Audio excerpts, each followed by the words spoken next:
Amigos, buen día, bienvenidos a 24 horas. Desde hoy, prohibido 2 en moto. Así es la decisión que ha tomado el gobierno nacional como otra de las medidas que buscan frenar los índices de delincuencia. Se espera que hoy mismo se publique en el registro oficial y esta medida empiece a regir inmediatamente. Liz, qué gusto saludarte. ¿Cómo estás?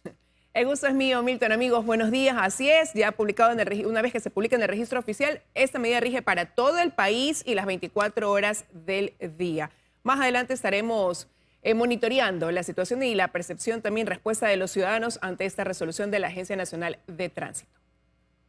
En las entrevistas hoy vamos a conversar más adelante con el canciller de la República, Juan Carlos Holguín, desde Los Ángeles, California. Él es parte de la comitiva que acompaña al presidente Guillermo Lasso en la 9ª Cumbre de las Américas. El Plan Ecuador. Ayer propuso esto el presidente Lasso. Nos va a explicar el canciller Holguín. Y también nos va a acompañar en el espacio de entrevistas Ramiro Narváez, presidente de la Comisión de Soberanía, Integración y Seguridad, para ampliar, ver qué respuesta tiene a aquellas propuestas. Ahora se habla de reformas a ciertos artículos de la ley de uso legítimo de la fuerza aprobada por la Asamblea, mientras esta comisión ya trabaja en una ley de inteligencia.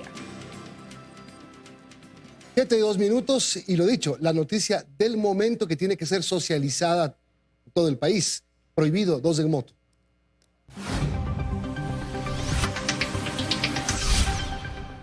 Efectivamente, como ya lo hemos mencionado, la Agencia Nacional de Tránsito aprobó el día de ayer esta resolución que prohíbe la circulación de 2 hombres a bordo de una motocicleta durante las 24 horas del día.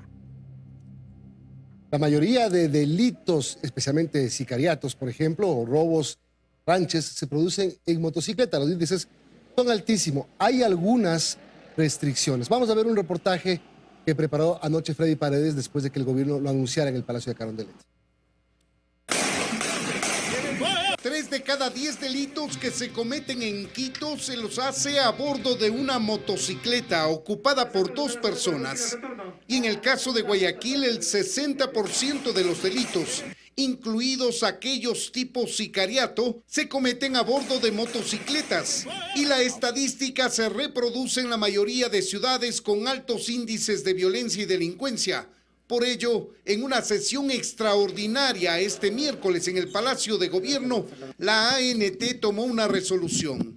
2 hombres en moto que no tengan una relación evidente, familiar y una serie de condiciones específicas que ya las va a explicar aquí el ministro y el director, no podrán ir a partir de este momento en moto. Y las excepciones a esta medida que rige en todo el territorio nacional son puntuales. Tienen que ver con parentesco y condición de edad, sexo y discapacidad de un segundo ocupante. Cónyuge o conviviente, situación evidente. Hijos o hermanos, basta con que enseñen la cédula para evidenciar la relación de consanguinidad. Personas con discapacidad, probablemente es algo que se pueda identificar con el respectivo carnet de discapacidad. Adultos mayores, más de 65 años. Mujeres, evidente, y menores de 12 años. Y cada municipio, vía ordenanza, podrá regular esta disposición nacional con otras excepciones de acuerdo con la estadística de esa jurisdicción. Por ejemplo, si ellos desean, se me ocurre, horarios, se me ocurre establecer otras excepciones con base a su estadística y a la realidad local. Esta medida se inscribe en los esfuerzos del gobierno por combatir la delincuencia y el crimen organizado que azota al país, dicen los ministros, al justificar la restricción. Desde la movilidad se aporta también a la seguridad.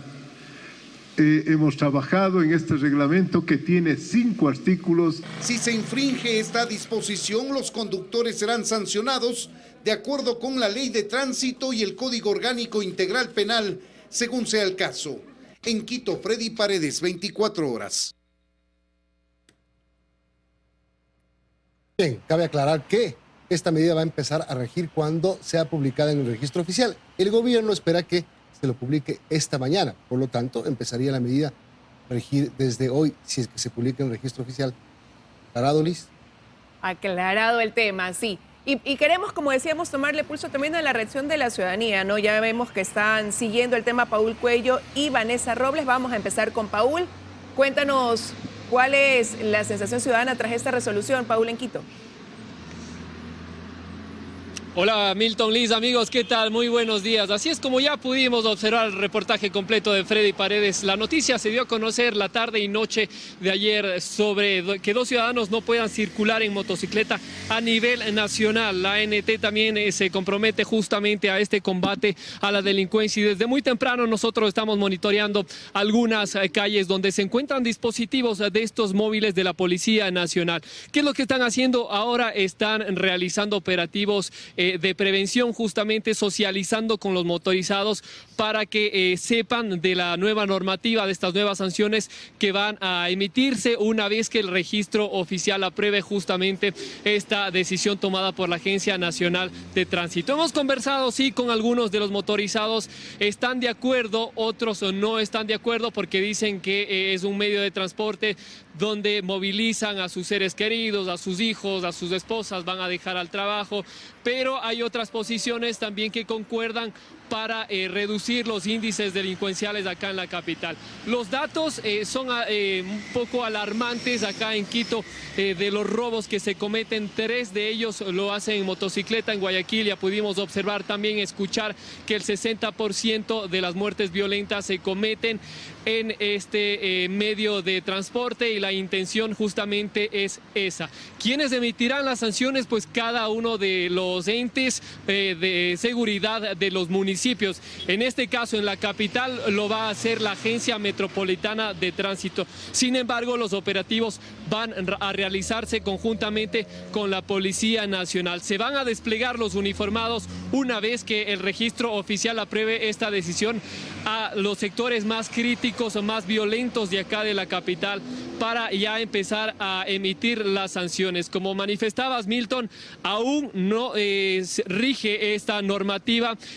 Una vez que el registro oficial lo haga, pues ya empezará a emitirse justamente a nivel nacional. Así que estamos a la espera. Nosotros les estaremos contando más detalles de nuestras próximas emisiones. Compañeros, ustedes con más. Amigos, buenos días.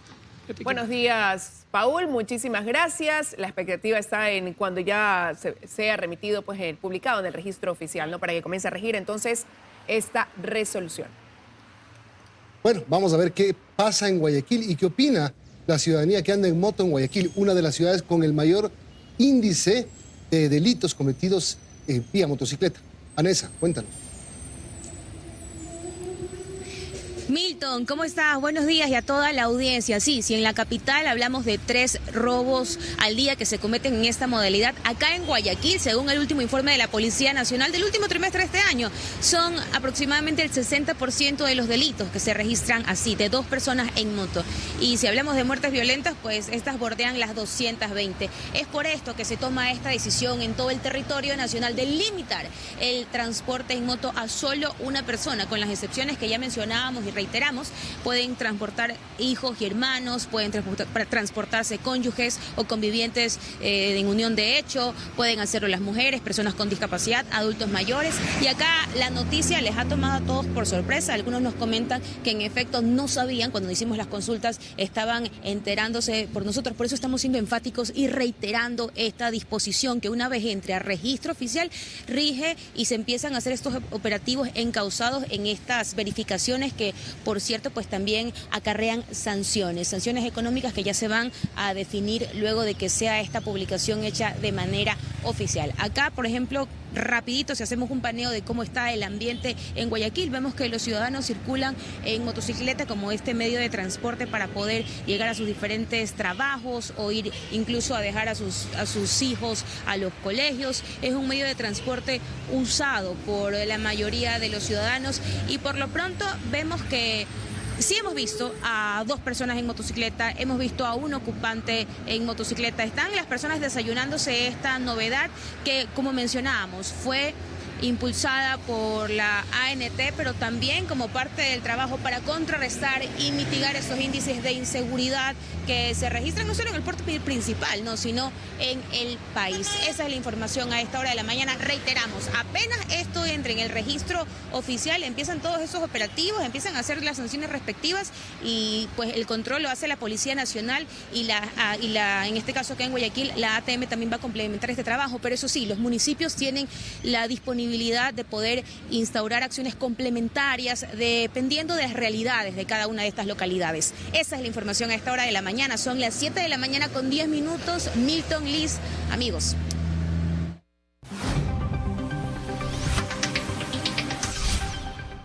Bueno, y corre el plazo, ¿no?, para que el Ejecutivo se pronuncie una vez que fue aprobado en la Asamblea el proyecto de ley de uso legítimo de la fuerza, y también ante eso, pues, ya se anuncian algunos planteamientos por parte de bancadas, Milton Pachacuti, que le pide al gobierno que establezca un veto parcial, por ejemplo.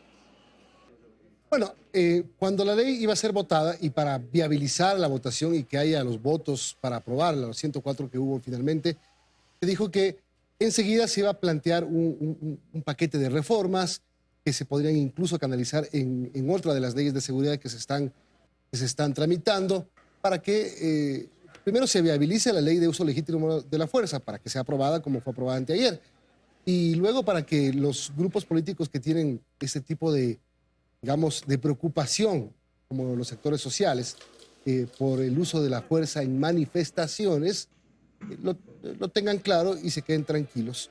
En todo caso, sí, ahora mismo el presidente de la República tiene la capacidad de mandarla al registro oficial o vetarla parcial o totalmente. Ya veremos qué dice el Ejecutivo luego de revisarla. Ahora mismo está en Los Ángeles el presidente, seguramente ya su equipo jurídico lo está haciendo.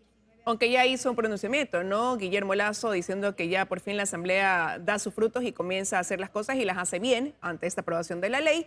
Y también decir que la bancada de UNES analiza si presentar o no una demanda de inconstitucionalidad por estos 3 artículos, 23, 24 y 25, que dicen ellos, pues, estaría relacionado con el tema del uso legítimo de la fuerza en protestas sociales o en casos de resistencia.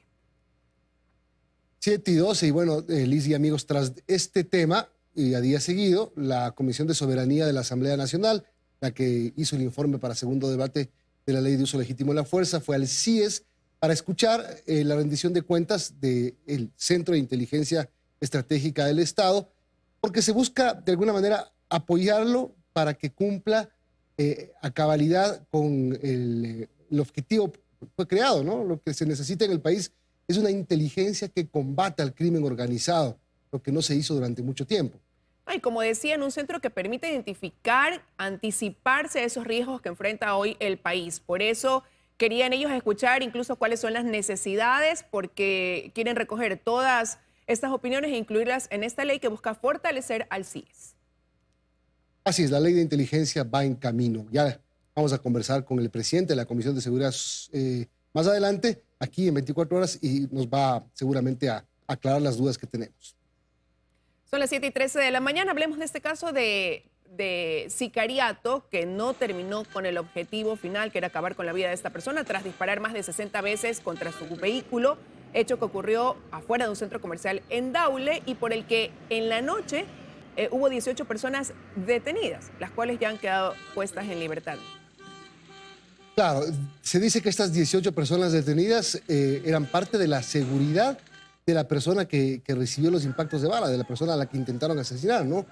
Todo es como una película, porque si tú te pones a ver la trayectoria de lo que ocurrió y las imágenes de lo que pasó, este hombre que después de recibir 60 disparos, no impactaron los 60 disparos, obviamente, pero después de ser perseguido en el centro comercial, él va a buscar un hospital donde atenderse sus heridas y lo van siguiendo.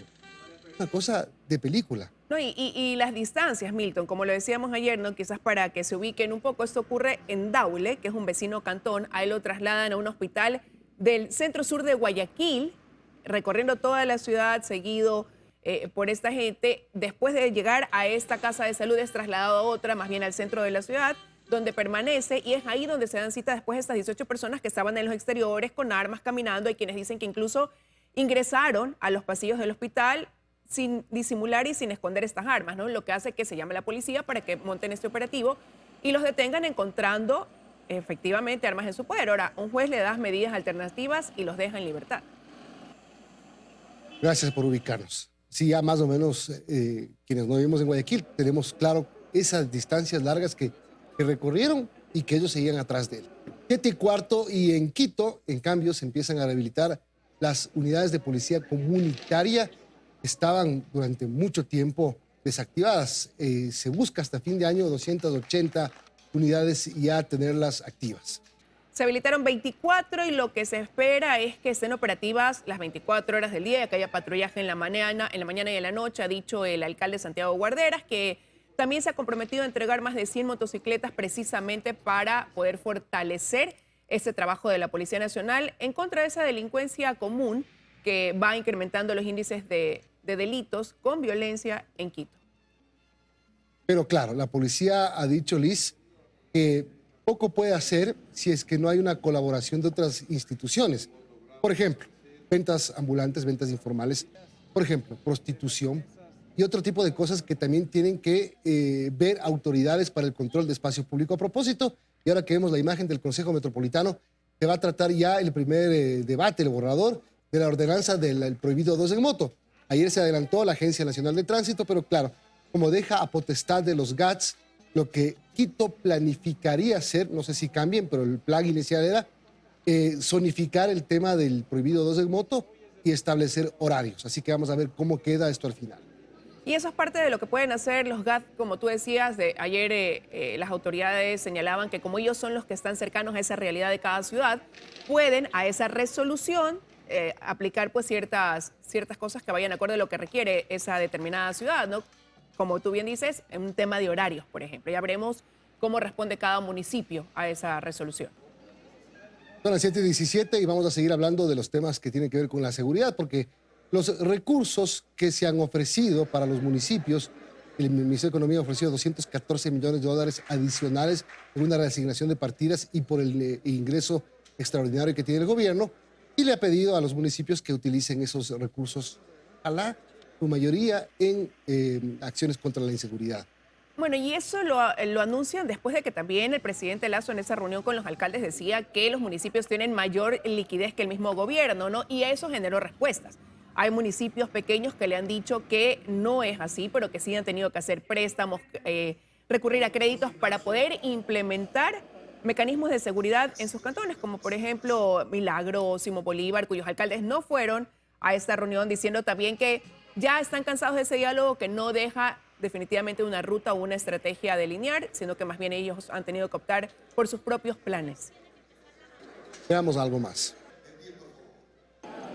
Que en medio de sus limitaciones presupuestarias y aunque no se trata de una competencia municipal, llevan meses invirtiendo en seguridad, dicen los alcaldes de cantones pequeños de la provincia del Guayas, a donde también ha llegado la ola de criminalidad. Esto en respuesta al pedido de sumar esfuerzos que en reiteradas ocasiones les ha hecho el presidente de la República, Guillermo Lasso. Paco Azán, alcalde de Milagro, detalla en qué nomás ha invertido hasta el momento. Reparamos patrulleros que estaban fuera de servicio, hemos entregado equipo de comunicación, baterías, antenas, reparación de radios. Incluso cuenta que la conformación del Comité de Seguridad Municipal, que ordena el Código de Organización Territorial, obligación de la que Lasso les hizo acuerdo en el Encuentro por la Seguridad, es algo que también ya se ha hecho. Tuvimos ya 3 reuniones, ya hay operativos desde hace 2 semanas. Las Fuerzas Armadas, la policía, conjuntamente con el municipio. Es por eso que Azán no asistió a la reunión que tuvo el gobierno central con más de 300 autoridades de todo el país, entre alcaldes y prefectos, el lunes en la capital. Jorge Vera, alcalde de Simón Bolívar, tampoco fue. En el caso de Simón Bolívar no hemos esperado que el gobierno nos diga que aportemos a la seguridad, sino este es un proyecto que lo iniciamos desde el 2019. Se refiere a la inversión de más de 3 millones de dólares adquiridos con crédito para poner a funcionar este centro de monitoreo que cuenta con 231 cámaras de videovigilancia, algunas incluso con reconocimiento facial. Las cámaras de seguridad son una herramienta tecnológica que ayuda a la Policía Nacional en aporte a dar seguridad a los ciudadanos. Ya los alcaldes estamos de alguna manera arrimando el hombro en la seguridad. Acota Wilson Cañizares, alcalde de Daule. En ese cantón, desde el 2020, hay una central de monitoreo con 25 cámaras que costó $660.000. Esto lo hemos hecho con recursos municipales. Para este año estamos elevando al portal de compras públicas el proceso para comprar más cámaras ahora con reconocimiento facial. Lo que realmente hace falta, coinciden, es un plan nacional de seguridad que establezca cuáles son las competencias y las acciones de los diferentes niveles de gobierno en la lucha contra el crimen organizado transnacional. Luisa María Heredia, 24 horas. Nuestras previsiones del día. Tenemos que habrá actividad desde la mañana, la rueda de prensa del caso Singue y Gente Oil en la Procuraduría General del Estado. A esa misma hora hay una convocatoria a sesión del Pleno del Consejo de Participación Ciudadana y Control Social. El presidente de la República, además, decirles que también continuará cumpliendo su agenda en Los Ángeles, Estados Unidos. Ahora en la mañana se reunirá con el Alto Comisionado de las Naciones Unidas. Se va a reunir también con el presidente de Colombia, Iván Duque, con el presidente de Chile, Boric, y también se va a reunir con el secretario de la OEA, Luis Almagro. Actividades que se realizarán Bueno, el hoy día arrancan ya las plenarias de la Cumbre de las Américas, son las 7:24, Liz. Así es, como decíamos, el presidente continúa cumpliendo su agenda. Ayer tuvo un encuentro con empresarios y de esto dentro del segundo día en la Cumbre de las Américas, ¿no? Donde él hizo un anuncio importante, habló de la seguridad y dijo que va a solicitarle ayuda a Estados Unidos y a Europa. El presidente Lasso habló de un plan Ecuador, haciendo un símil de lo que ocurrió en Colombia cuando el Plan Colombia se activó en el año 2000 para combatir a la subversión, a la guerrilla, al paramilitarismo. Muchos se sorprendieron con lo que dijo el presidente de la República, pero no es un tema que lo dijo ayer por primera vez, ya lo venía diciendo. Habrá que ver qué consiste tener un plan Ecuador en nuestro país. Escuchemos lo que dijo Guillermo Lasso. Necesitamos el apoyo de Estados Unidos y también de la Unión Europea. ¿Por qué? Porque este es un problema compartido. Así como en su momento Colombia planteó un plan Colombia a Estados Unidos, mi intención es plantear un plan Ecuador en este momento, en que requerimos de nuestros grandes y buenos amigos como los Estados Unidos y Europa para enfrentar este problema. Bueno, y Ecuador aprovechará su participación también en la Cumbre de las Américas para acercarse a México y tratar de concretar ya este acuerdo comercial entre ambos países. Así es muy importante el acuerdo comercial con México. El presidente Lasso se va a reunir con el canciller mexicano. El presidente López Obrador no fue a la cita en Los Ángeles, en manera de protesta porque otros países no fueron invitados. En todo caso, el salto a la Alianza del Pacífico será el acuerdo con México.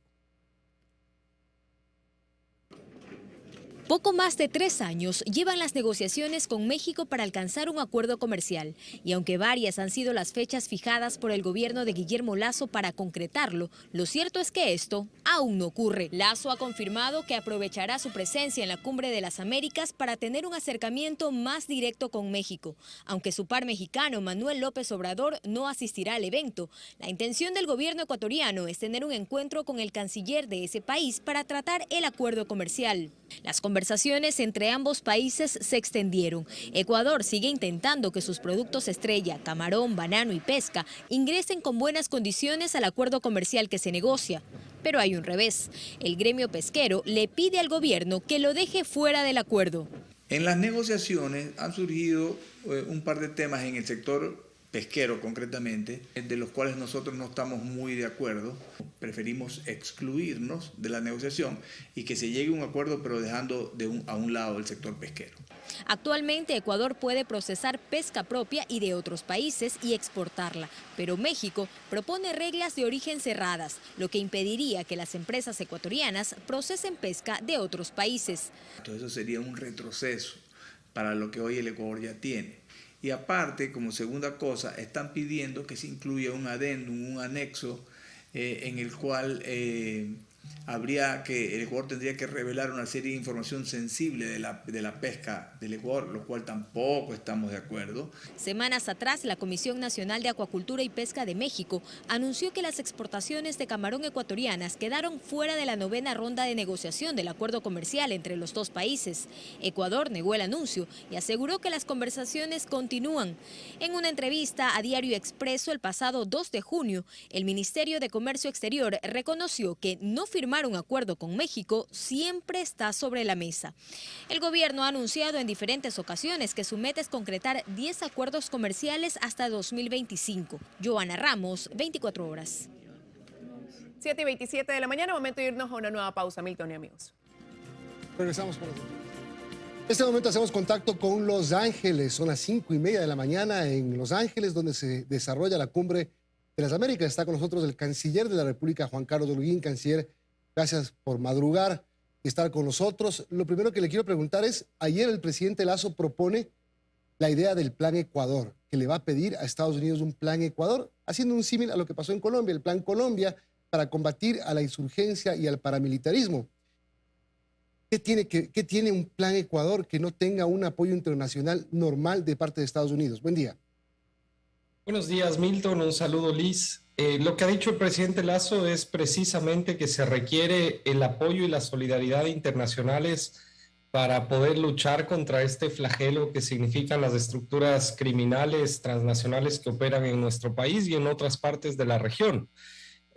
Ante la pregunta de si es algo similar a un plan Colombia, el presidente Lasso ha mencionado sí en lo de fondo. ¿Por qué? Porque, Milton, se requieren muchos fondos para poder reequipar a nuestras Fuerzas Armadas, a nuestras fuerzas policiales, para poder tener los sistemas de inteligencia que se requieren en este momento. Hace un año las Fuerzas Armadas fueron encontradas por el gobierno del presidente Lasso en un completo desmantelamiento y no podemos librar esta batalla contra estructuras que están muy bien organizadas, que están operando no solamente con decenas de miles de efectivos dentro de sus carteles, sino también con equipamiento que muchas veces es superior al de nuestras fuerzas públicas.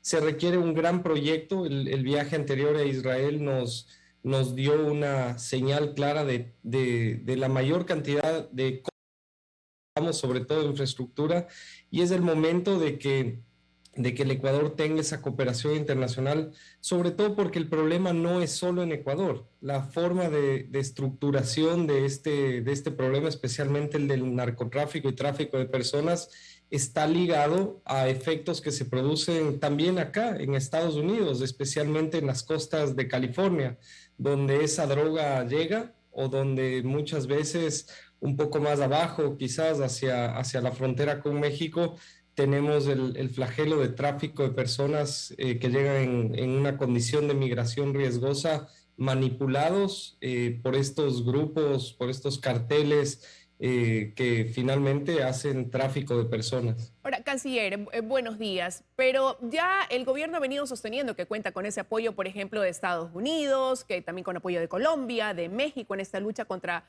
el crimen organizado, incluso que se trabaja en acciones coordinadas, pero ahora hace esta petición, la abre a Estados Unidos y Europa, y ahí la pregunta es, ¿qué más se espera recibir ya de manera concreta como ayuda que actualmente no se está recibiendo y que venga a fortalecer esta cooperación y por ende pues esta lucha interna contra el crimen organizado?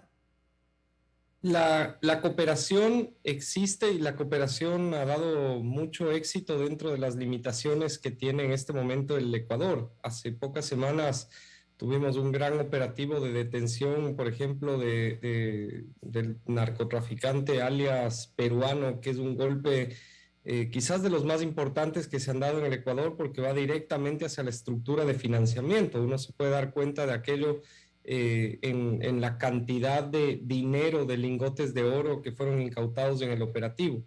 Pero se requiere muchísima más infraestructura, se requiere, Liz, mucho dinero. Y cuando hablo de mucho dinero, es que hay que entender que la infraestructura del equipamiento militar necesario requiere de una erogación presupuestaria muy grande.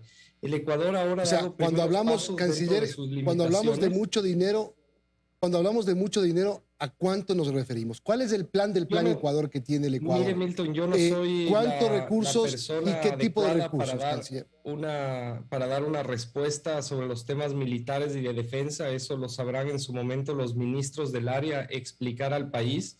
Yo como canciller tengo sí los objetivos de lo que necesitamos nosotros levantar y comprometer de la cooperación internacional al respecto, pero no soy yo la persona responsable primero de determinar qué es lo que necesitan nuestras Fuerzas Armadas. Para eso hay un equipo que se ha construido desde el COSEPE, donde sí, el canciller es parte por esta óptica de desarrollo internacional y sobre todo por los compromisos que tienen nuestras fronteras y nuestra soberanía ya ante estas nuevas amenazas que ya no son las convencionales, son distintas. Y creo que lo que se necesita nuevamente es mucha cooperación y mucho más equipo humano. Hace pocas horas Estados Unidos abrió una nueva oficina para la lucha contra las drogas en Guayaquil. pero todavía con muy poco personal. Estamos hablando de que requerimos una asistencia internacional también en personal en nuestro país, que solamente un acuerdo de este tipo podría traer. Bueno, ¿y qué tan viable es? ¿Cómo ven ustedes la respuesta por parte de esas puertas que está tocando el país para recibir esa cooperación que tanto necesita? Es viable porque el problema del narcotráfico es un problema que tiene una afectación muy grande acá. Es viable porque el problema de la migración es un problema, sobre todo la migración riesgosa en frontera, es un problema que trae muchísimos efectos en Estados Unidos, en México.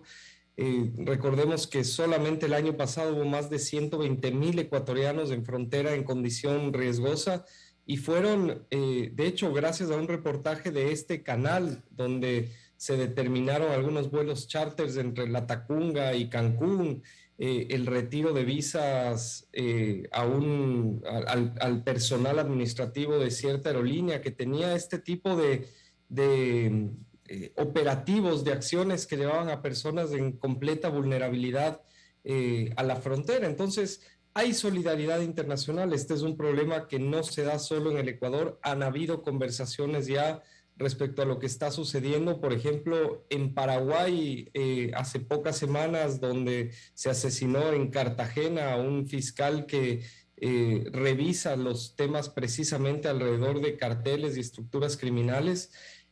Hace pocos días en República Dominicana el asesinato de un ministro por temas de concesiones mineras.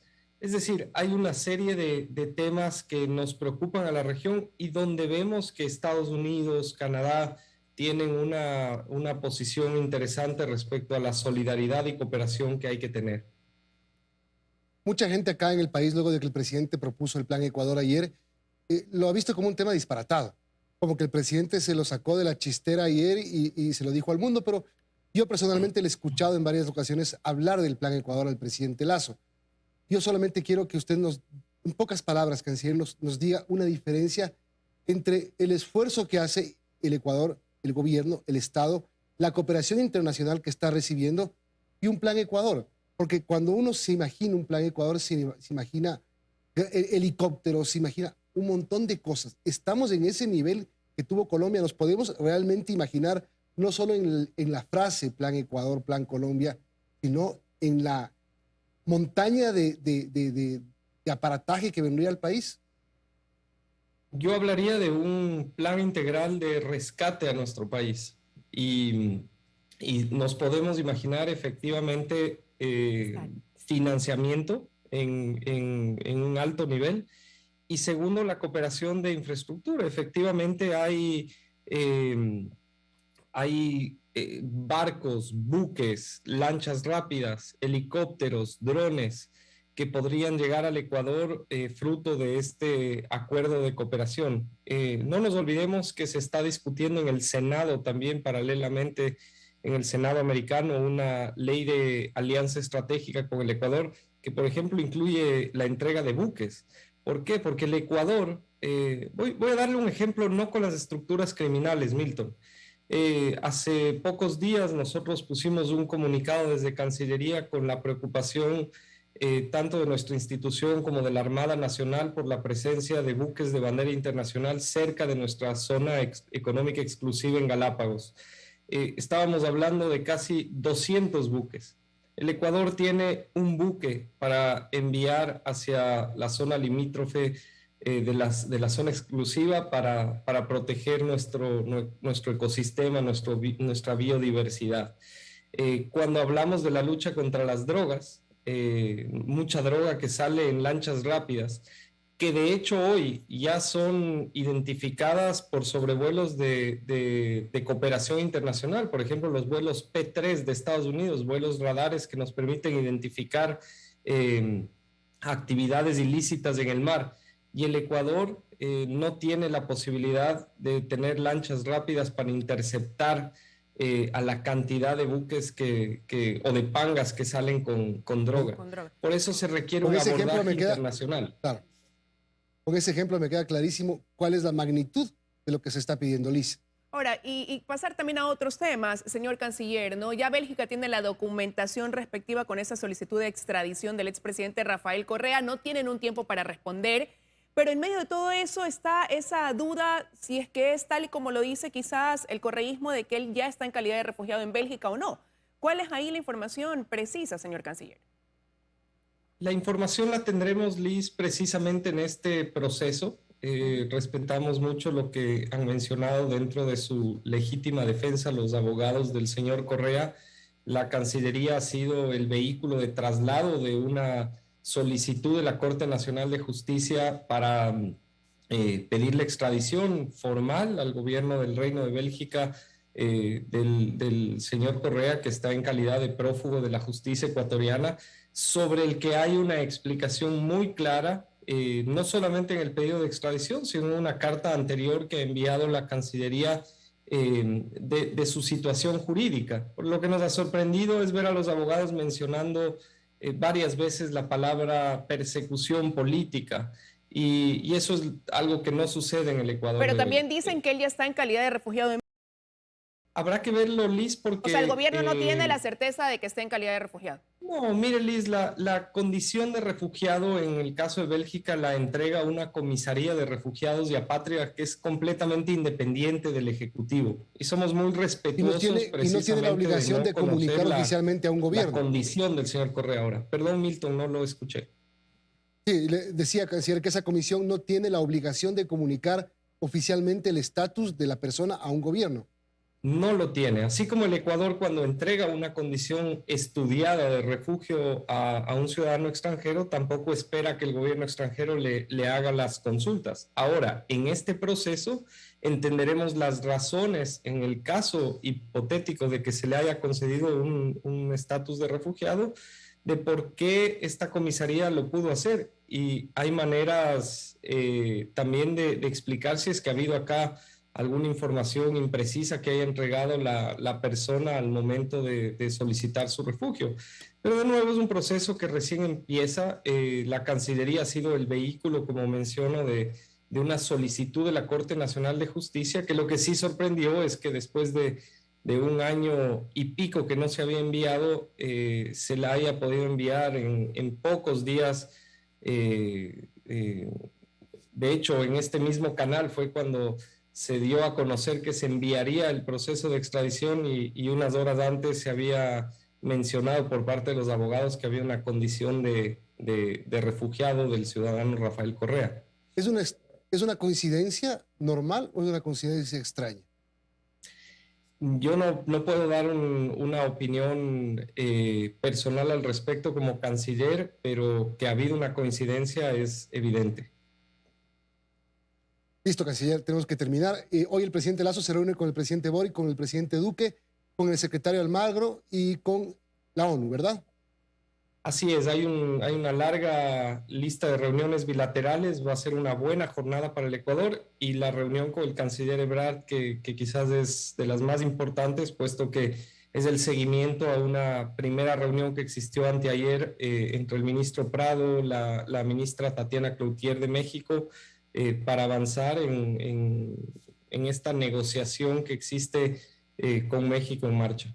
Sí, sobre todo porque esas conversaciones o negociaciones se han visto un poco detenidas desde mayo con esta petición de excluir el banano y el camarón. Estaremos pendientes. Gracias, canciller, por haber estado. Acompaña el asambleísta Ramiro Narváez, presidente de la Comisión de Soberanía de la Asamblea Nacional. Bienvenido. Bueno, aprobada la ley de uso legítimo de la fuerza, pero ya desde la bancada de Pachacutic hacen el pedido de un veto parcial. Una es que habla quizás de presentar una demanda de inconstitucionalidad por esos 3 artículos que dicen ellos atenta contra la protesta social. ¿Ve viable que puedan darse esas reformas a esos 3 artículos? Buenos días, un saludo afectuoso a todos ustedes. Mire, las preocupaciones de todos los sectores son legítimas. Lo que sí puedo manifestarle es que esta ley fue construida de manera técnica y nuestra guía fueron los estándares internacionales de las Naciones Unidas en derechos humanos, quienes manifestaron claramente que esta ley no solo que cumple con los estándares internacionales, sino que sobrepasa los estándares internacionales para garantizar derechos humanos. Nosotros tuvimos, por una formación, por una perspectiva incluso personal mía, el interés de proteger la protesta social y así lo hemos hecho. es un legítimo derecho de los ciudadanos y hoy la policía está obligada a proteger a quienes quieran manifestarse contra una autoridad, pero también, sin duda alguna, hay elementos que garantizan que si hay personas que se infiltran a estas manifestaciones y que generan actos delictivos, sean neutralizados por la policía. Y los protestantes, los manifestantes, serán protegidos al 100%. Y entonces, ¿por qué ellos consideran que no? Que más bien mete a todos en un solo saco y estaría atentando contra ese derecho a la protesta social y a la resistencia, como dicen ellos. Hay una mala interpretación de la ley y es fácil entenderla. Nosotros, cuando procesamos esta ley, invitamos a todas las fuerzas políticas del Estado y todos los partidos fueron quienes nos ayudaron a construir esta ley. Eso no se suele hacer en la Asamblea, el invitar a los partidos y a las fuerzas políticas para que construyamos juntos la ley. Pero nosotros lo hicimos. Pero ¿saben quién no asistió a ninguna de las reuniones técnicas para construir esta ley? Pachacuti. Entonces no es una mala apreciación, pues es no saber. Exactamente. Bueno. Es no saber y es una mala interpretación de la ley.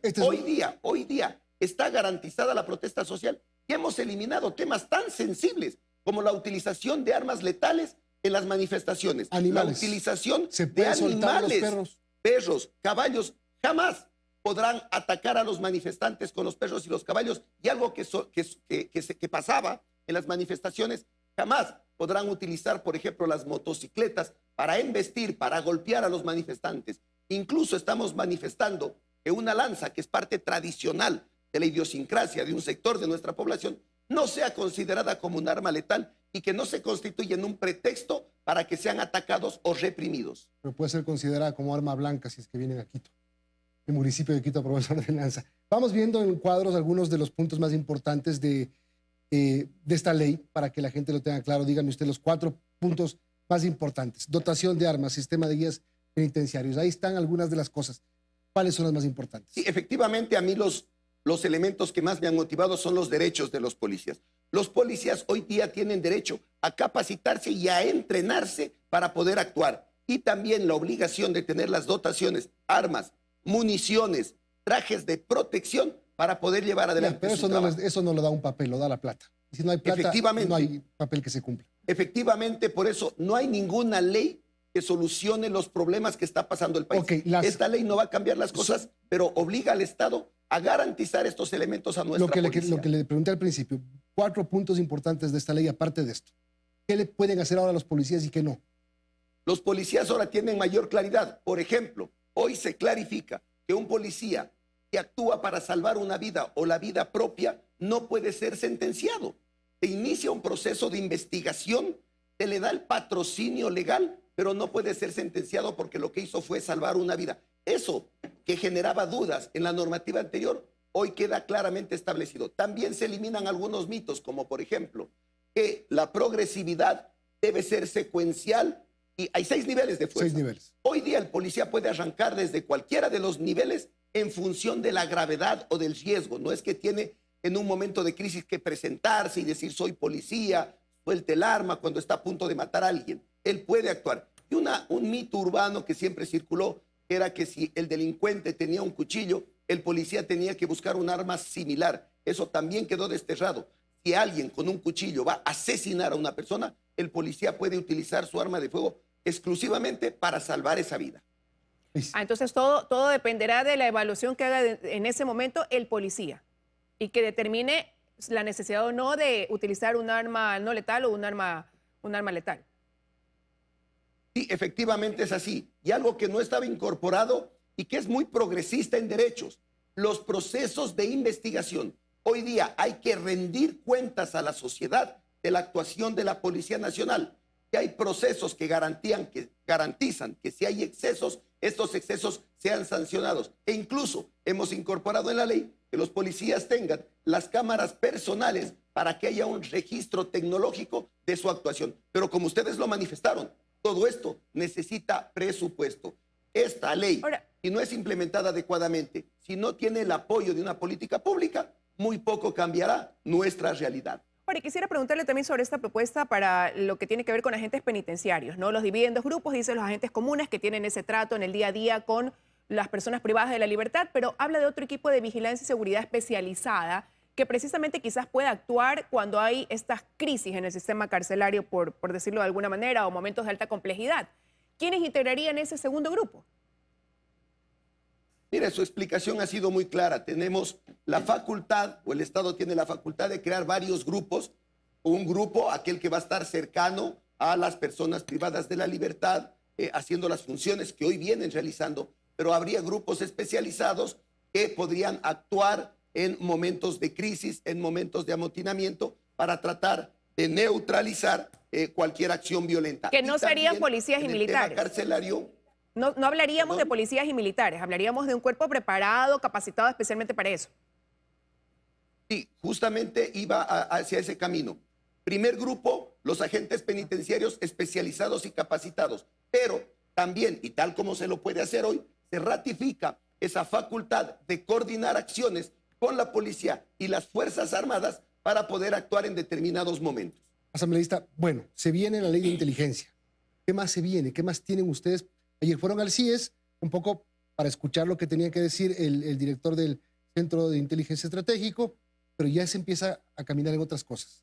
Y mire, qué importante pregunta, porque esta asamblea y esta comisión viene trabajando en un sinnúmero de leyes. Estuvimos ayer en el CIES, evidentemente fue una reunión reservada, pero lo que sí quiero manifestar es que lo positivo fue que vimos que la institución se está fortaleciendo y eso nos generó satisfacción. Hay que reconocer.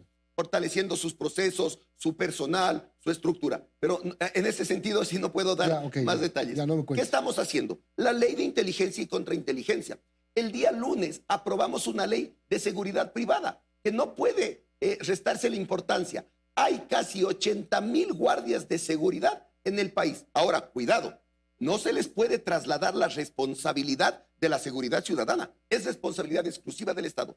Pero 80,000 guardias que pueden ayudar a prevenir el delito, a coordinar con la policía, a coordinar con el 911, que tengan tecnología y a disuadir. Sería un gran trabajo si nosotros, esta ley que hemos generado y que ya está aprobado el informe para el primer debate el día lunes y que el presidente Saquicela manifestó que la vamos a revisar en el Pleno de la Asamblea la siguiente semana, sería un aporte importante. Pero aquí también quiero manifestar algo. Los guardias de seguridad han sido un sector invisibilizado, maltratado, sin dotación, mal pagado. Y en la ley también estamos especificando la responsabilidad que deben tener estas empresas para con los guardias y también eliminando esa creación de empresas de papel que lo que hacían era lograr que los guardias roten de una empresa a otra para no pagarles sus beneficios laborales. Terrible.